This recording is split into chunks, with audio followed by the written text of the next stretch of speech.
اللہ اکبر۔ حضرت ابو ہریرہ کہتے ہیں رسول اللہ صلی اللہ علیہ وسلم نے فرمایا من احب الحسن والحسین فقد احبنی، جس نے بھی حسن اور حسین سے محبت کی یوں سمجھ لیں کہ اس نے مجھ محمد سے محبت کی۔ ومن ابغضہما فقد ابغضنی، جس نے ان دونوں سے دشمنی رکھی وہ ان سے دشمنی نہیں رکھتا بلکہ مجھ محمد سے وہ دشمنی رکھتا ہے۔ اللہ ہمیں اہل بیت اطہار کی محبت نصیب فرمائے اور اللہ تعالی ہمیں اس بغض سے بچائے جس ماحول میں اپنے نوجوانوں کو، بوڑھے بزرگوں کو، سب کو کہوں گا، جس ماحول سے ہم جا رہے ہیں وہ ہم ادب کی بات کر رہے تھے، بڑے لوگ آ گئے ہیں، بڑا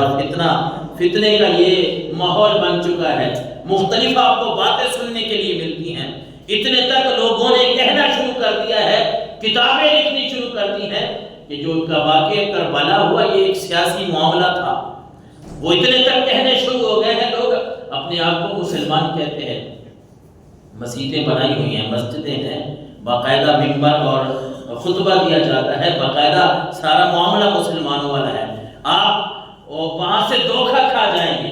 وہاں سے آپ کو لگے گا کہ شاید یہ منبر رسول سے جو بات ہو رہی ہے تو اس بات میں کوئی طاقت ہے۔ یہ جو ہمیں کہہ رہے ہیں کہ یہ دو شہزادوں کی جنگ تھی، امام حسین بھی شہزادہ ہے اور وہ یزید بھی شہزادہ ہے، ان کی باتوں میں نہ آنا، واللہ ان کی باتوں میں نہ آنا، یہ اہل بیت اطہار کے مقابلے میں دنیا کے کسی آدمی کو بھی کھڑا نہ کرنا۔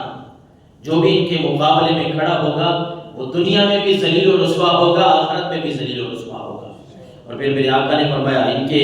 والد محترم حضرت علی المرتضیٰ شیر خدا رضی اللہ تعالیٰ عنہ فرماتے ہیں، ان سے یہ روایت ہے ان رسول اللہ صلی اللہ علیہ وسلم اخذ بید حسن و حسین، حضرت امیر المومنین علی المرتضیٰ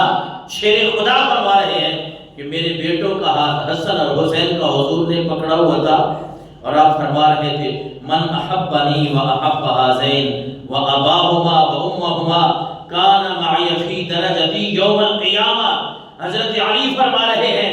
میرے بیٹے حسن اور حسین کا سرکار دو عالم نے ہاتھ پکڑا، پھر آپ نے فرمایا جو مجھ سے محبت کرتا ہے، ان دونوں سے محبت کرتا ہے، ان کے ابا جان سے محبت کرتا ہے، ان کی والدہ سے محبت کرتا ہے، کان معی فی درجتی یوم القیامہ، قیامت والے دن اللہ اسے میرے ساتھ درجہ نصیب فرمائے گا۔ قیامت والے دن رب اس آدمی کو جو حضور سے محبت کرتا ہے، حسن اور حسین سے محبت کرتا ہے، ان کے والد محترم سے، ان کی والدہ سے، حضرت سیدہ طیبہ طاہرہ سے محبت دل میں رکھتا ہے، اللہ کے نبی فرما رہے ہیں قیامت کا دن ہوگا رب ایسے آدمی کو میرے ساتھ درجہ نصیب فرمائے گا۔ کتنی بڑی خوش نصیبی اور خوش بختی والی بات ہے کہ اہل بیت اطہار کی جو محبت ہے یہ جنت کا راستہ ہمیں دکھاتی ہے، جنت کے طرف جانے کے جو راستے ہیں وہ اہل بیت اطہار پہ ہی کھلتے ہیں۔ اور آقا کریم علیہ السلام کی حدیث رسول ہے جو ہمیں یہ سکھاتی ہے کہ اپنی اولاد کو 3 باتیں سکھاؤ۔ سرکار دو عالم صلی اللہ علیہ وسلم نے فرمایا اپنی اولاد کو 3 باتیں سکھاؤ، 3 وہ کون سی ہیں؟ حضور نے فرمایا سب سے پہلے اپنی اولاد کو اپنے نبی کی محبت سکھاؤ، اپنے نبی کی محبت میں دم بھرنا اپنی اولاد کو سکھاؤ، اور دوسرا فرمایا اہل بیت اطہار کی محبت اپنی اولاد کے سینوں میں ڈالو،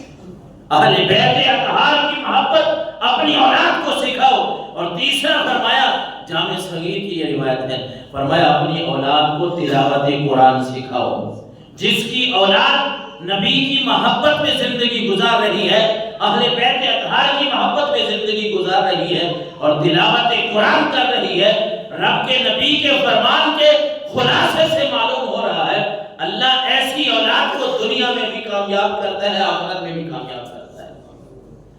اور میرے آقا علیہ السلام نے